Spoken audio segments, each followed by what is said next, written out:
Hello everyone, Ram Ram, नमस्कार। कैसे हो? आई होप सब अच्छे होंगे, सब खुश होंगे। मैं ऋतु शुरान स्वागत करती हूँ आपका लेट्स लर्न ऋतु में।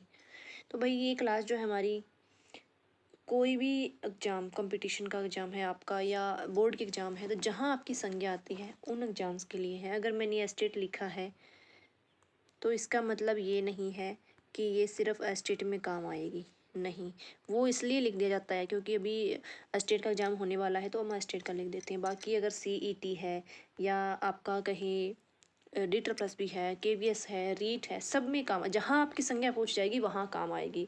और एक बात और बता दूँ, आपने अगर पिछली वीडियो देखी तो बहुत अच्छी बात है, फिर आपको पता ही है।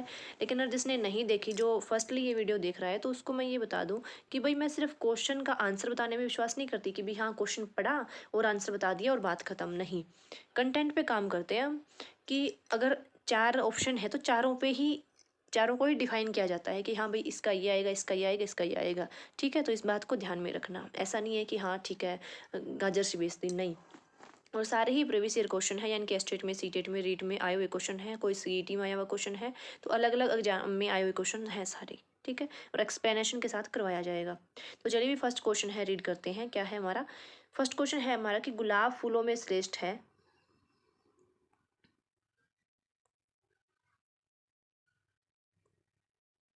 एक मिनट। फर्स्ट क्वेश्चन हमारा ये है कि गुलाब फूलों में श्रेष्ठ है, और यहाँ जो गुलाब है उसको अंडरलाइन किया हुआ है। ठीक है, तो इसमें संज्ञा कौन सी ये बताना है। तो बड़ा आसान सा है ना, बड़ा आसान लगा होगा आपको कि बिल्कुल सिंपल है। गुलाब फूलों में श्रेष्ठ, गुलाब किसी फूल का नाम है तो व्यक्तिवाचक संज्ञा कर दो। नहीं, बिल्कुल नहीं, क्योंकि जिस चीज़ की बहुत सारी वैरायटी होती है वो आपका व्यक्तिवाचक संज्ञा में नहीं आता, वो जातिवाचक में आता है। और यहाँ जो गुलाब है, बेशक गुलाब फूल का नाम बताया है, बट गुलाब की बहुत सारी वैरायटी होती है। जैसे सफ़ेद भी होता है गुलाब, है ना, वाइट रोज़, रेड रोज़, ब्लैक रोज़, तो बहुत सारी वैरायटी है गुलाब की, तो इसलिए ये आपका आएगा जातिवाचक में। एक समूह है इसका। ठीक है, इसलिए जातिवाचक में आएगा। उत्तमवाचक का तो यहाँ कोई काम ही नहीं है, कोई ये सर्वनाम थोड़ी ना है।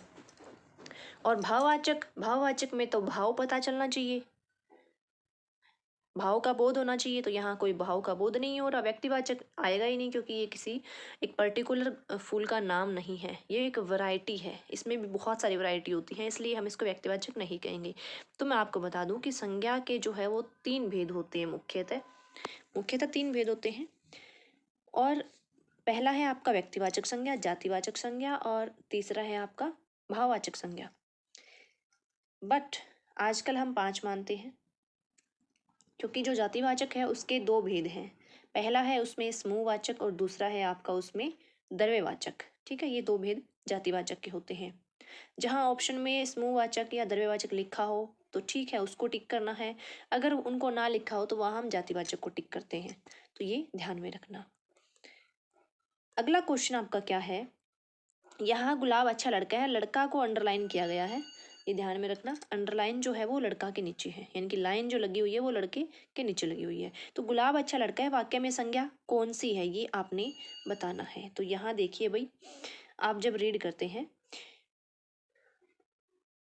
लड़का को अंडरलाइन किया हुआ है, व्यक्तिवाचक संज्ञा है, चलो सोचते हैं है कि नहीं। जातिवाचक संज्ञा है, पुरुषवाचक, तो इसको तो एलिमिनेट कर दो, इसमें तो आएगा नहीं। और भाववाचक, ना कोई भाव इसमें हमें दिख रहा है। तो जहाँ क्वेश्चन को एलिमिनेट करना सीखो, एलिमिनेट करते हो ना, बड़ा अच्छे से आंसर आता है आपका। तो 2 का तो कोई रोल ही नहीं है, व्यक्तिवाचक और जातिवाचक में बच गया।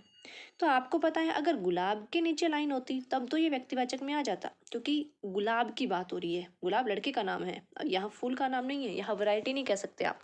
गुलाब एक पर्टिकुलर एक लड़के का नाम है, बट यहाँ गुलाब के नीचे लाइन नहीं है, यहाँ लड़के के नीचे लाइन है। तो इसका मतलब क्या है, लड़के, लड़के से लड़का अगर आप बोलते हो तो आपके मन में किसी एक लड़के का नाम थोड़ी आता है, बहुत सारे आते हैं, लड़का तो कोई भी हो सकता है। तो इसीलिए ये आपका जातिवाचक में आएगा, लड़का शब्द जो है वो जातिवाचक में आएगा, क्योंकि पर्टिकुलर किसी इंसान का, किसी चीज़ का नाम नहीं है। नाम तो ये है, बट इसका तो हमने पूछा ही नहीं, हमसे पूछा है लड़के का, तो यहाँ आएगा आपका जातिवाचक संज्ञा। ठीक है, आगे है आपका, निम्न में से कौन सा जातिवाचक, कौन सा शब्द जो है वो जातिवाचक नहीं है। तो इसमें से कौन सा शब्द जो है वो जातिवाचक नहीं है। पंखा, पर्वत, लड़की, हिमालय। पंखा जो है वो जातिवाचक है। अभी पंखा तो कैसा भी हो सकता है, छत वाला पंखा, नीचे जो हम रखते हैं वो वाला पंखा, है ना, कोई सा भी फैन हो सकता है। पर्वत कोई सा भी हो सकता है, वलित पर्वत होते हैं, है ना, पठार टाइप के जो होते हैं वो होते हैं, समतल जो होते हैं, मतलब अलग अलग टाइप के होते हैं। तो पर्वत कोई सा भी, लड़की कोई भी लड़की हो सकती है। हिमालय, हिमालय एक पर्टिकुलर एक पर्वत का नाम है। हिमालय यानी कि किसी विशेष चीज का नाम, विशेष इंसान का नाम, वो क्या होता है आपका व्यक्तिवाचक में आता है। तो यहाँ बाकी सारे ही जातिवाचक हैं, एक हिमालय जो है वो आपका व्यक्तिवाचक है, इसलिए आंसर हमारा डी हो जाएगा। ठीक है। रोजी रोटी शब्द है, रोजी रोटी शब्द है और ये क्वेश्चन CET 2018 में आया हुआ है। तो रोजी रोटी शब्द क्या है? रोजी रोटी शब्द जो है वो आपका संज्ञा है। ठीक है, क्या है? संज्ञा है, सर्वनाम नहीं है, क्योंकि आपको पता है सर्वनाम जो है वो संज्ञा की रिपीटेशन यानी कि नाउन की रिपीटेशन को रोकने के लिए सर्वनाम यूज किए जाते हैं, इसलिए यहाँ सर्वनाम नहीं है। विशेषण संज्ञा और सर्वनाम की विशेषता बताते हैं। तो यहाँ शब्द युग्म, शब्द युग्म भी हम इसको नहीं कहेंगे। ये आपका शब्द जो है वो क्या है? संज्ञा है। ठीक है, यानी कि किसी व्यक्ति या वस्तु आदि का जो बोध कराते हैं, तो ये वस्तु ही है, चीज है, तो ये क्या है? आपका संज्ञा है। ईमानदारी शब्द है, ईमानदारी शब्द जो है वो क्या है? 2018 में क्वेश्चन आया हुआ है CTET में। तो ईमानदारी शब्द क्या है वो आपने बताना है। तो ईमानदारी के ये ऑप्शन गलत है, ये वाले ऑप्शन नहीं आएंगे, क्योंकि इसमें से ये नहीं आएगा। ईमानदारी के ऑप्शन अगर हम संज्ञा का कर रहे हैं फिलहाल, तो उस हिसाब से अगर देखो यहाँ संज्ञा, ये वाले ऑप्शन तो आएंगे ही नहीं, इनका तो कोई मतलब ही नहीं बनता। तो यहाँ मैं आपको ऑप्शन देती हूँ कि भाववाचक संज्ञा, लिखा तो जाएगा नहीं, भाववाचक और क्या लिखूँ मैं? समूहवाचक लिख देती हूँ, मतलब इन दो में से बता दो। बाकी और भी ऑप्शन है, जैसे जातिवाचक हो गया या व्यक्तिवाचक हो गया। तो ईमानदारी जो शब्द है वो भाववाचक है, भावना है। ईमानदारी होना एक भावना है। ठीक है, ईमानदारी होना एक क्या है? भावना है। अगर ईमानदार, सिर्फ ईमानदार लिखा होता तो वो आपका जातिवाचक में आ जाता, बट यहाँ ईमानदारी एक फीलिंग है, एक भावना है ना। फलाने ढिमकाने में ईमानदारी बहुत है भाई, तो वो क्या है? ईमानदारी है, मतलब एक भावना है। तो यहाँ क्या आ जाएगा? भाववाचक संज्ञा आ जाएगा। और ये CTET 2018 में आया हुआ है, ये ऑप्शन जो है ये वाले नहीं है इसमें। क्योंकि अगर ईमानदार होता ना यहाँ पे, तो भी हम ये सोच लेते कि भाई हाँ चलो विशेषण है ये, तो ये वाला है ऑप्शन, ये देख लेना। जातिवाचक एवं व्यक्तिवाचक संज्ञा का कौन सा युग्म गलत है, यानी कि इसमें से कौन सा ऐसा है जो जातिवाचक और व्यक्तिवाचक नहीं है। मतलब आपको ये भी ध्यान में रखना है कि पहला जो अक्षर है वो जातिवाचक का होना चाहिए, दूसरा जो है वो व्यक्तिवाचक का होना चाहिए, है ना, आगे पीछे नहीं होना चाहिए। तो लास्ट से स्टार्ट करते हैं। स्त्री जातिवाचक है, क्योंकि स्त्री कोई भी हो सकती है। श्वेता व्यक्तिवाचक बिल्कुल सही है, क्योंकि किसी पर्टिकुलर लड़की का नाम है। पर्वत ठीक है, जातिवाचक है, क्योंकि पर्वत तो बहुत सारे हैं। हिमालय पर्टिकुलर एक पर्वत का नाम है, तो ये व्यक्तिवाचक है, बिल्कुल ठीक है। नगर जातिवाचक है, बिल्कुल ठीक है, क्योंकि नगर कोई भी हो सकता है। जयपुर पर्टिकुलर एक नगर का, एक सिटी का नाम है, तो ये आपका व्यक्तिवाचक है। कुत्ता जातिवाचक है, बिल्कुल ठीक बात है, क्योंकि कुत्ता कोई भी हो सकता है, यहाँ कुत्ते का नाम नहीं लिखा हुआ। पिल्ला, पिल्ला भी जातिवाचक आपका, क्योंकि पिल्ला भी कोई भी हो सकता है, पिल्ले का नाम थोड़ी ना लिखा है। कुत्ता पिल्ला जो है कुत्ते का बच्चा है, तो यहाँ ये भी क्या है? जातिवाचक है, नाम तो किसी का नहीं लिखा इन दोनों में से, तो ये वाला ही रोंग है। यानी कि कौन सा गलत है युग्म? आपका कुत्ता और पिल्ला जो है ये गलत है। एस्टेट में आया क्वेश्चन है ये। साहस शब्द है, सीटेट में आया क्वेश्चन है। क्रिया है, विशेषण है, क्रिया विशेषण है या भाववाचक संज्ञा है? तो यहाँ हम टॉपिक संज्ञा का कर रहे हैं, इसलिए आप बड़ी आसानी से पहचान सकते हो कि साहस शब्द क्या है। सीटेट में आया क्वेश्चन है, तो यहाँ तो पता ही है आपको कि और तो कोई संज्ञा दे ही नहीं रखी, तो यहाँ तो भाववाचक संज्ञा का उदाहरण है ना।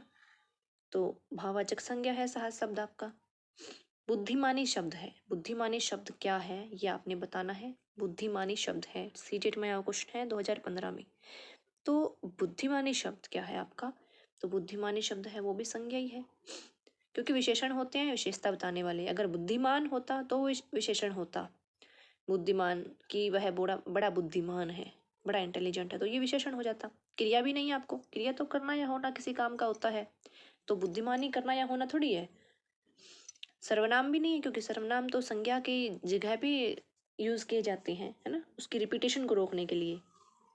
तो सर्वनाम भी नहीं है, तो ये क्या है? संज्ञा है, बहुत ईजी है। CZ माया क्वेश्चन है। बस इतने ही क्वेश्चन हैं, तो आज के लिए इतने ही काफ़ी है। बाकी एक पार्ट में और आएंगे, आज मेरे से सारे टाइप नहीं किए गए क्योंकि टाइम कम था और इतनी फिर लंबी वीडियो हो जाती, फिर वो अपलोड भी नहीं हो पाती, तो उस वजह से। तो इतने सारे क्वेश्चन हमने किए और शायद 7 क्वेश्चन हमने किए। 7 की बजाय यूँ मानो आपने 20 क्वेश्चन सीख लिए, क्योंकि जो ऑप्शन है वो भी मैंने डिफाइन किए आपको। सो प्लीज़ वीडियो को शेयर कर देना और लाइक कर देना अगर अच्छी लगे तो। लाइक तो वैसे आप करते ही नहीं हो। वीडियो जो है मैं डेली देखती हूँ कि 50-60 व्यूज़ आ जाते हैं। अभी मैंने स्टार्ट किया है, वैसे तो पहले मैंने बहुत वीडियो बनाई हुई है, बीच में छोड़ दिया था, तो जस्ट अभी स्टार्ट किया तो उसमें 50-60 व्यू आ जाते हैं। बट लाइक 1 या 2 बस इतना ही होता है, कोई नहीं करता। देख लेते हैं, पढ़ लेते हैं, तो चलो आपकी मर्ज़ी है। बट चैनल ज़रूर सब्सक्राइब कर लेना ताकि आपको नोटिफिकेशन मिल जाए। लाइक करो या ना करो, शेयर करो या ना करो, कोई बात नहीं, लेकिन चैनल सब्सक्राइब कर लेना ताकि कुछ सीखने को मिले, क्योंकि यहाँ ऑथेंटिक चीज़ें मिलती है। ऐसे नहीं है कि कुछ भी मतलब बता दिया, कुछ भी सिखा दिया, है ना, ऐसा यहाँ नहीं है। क्योंकि मैं एक खुद स्टूडेंट हूँ, तो मुझे पता है कि भाई गलत बताते हैं तो क्या होता है, एक एक नंबर कितना मायने रखता है, ये मुझे पता है, क्योंकि मैं खुद ये चीज़ फील कर चुकी हूँ, है ना। तो थैंक यू, फिर मिलते हैं नई क्लास के साथ। और टॉपिक यही संज्ञा वाला, अगली क्लास में संज्ञा वाला टॉपिक कंप्लीट कर देंगे।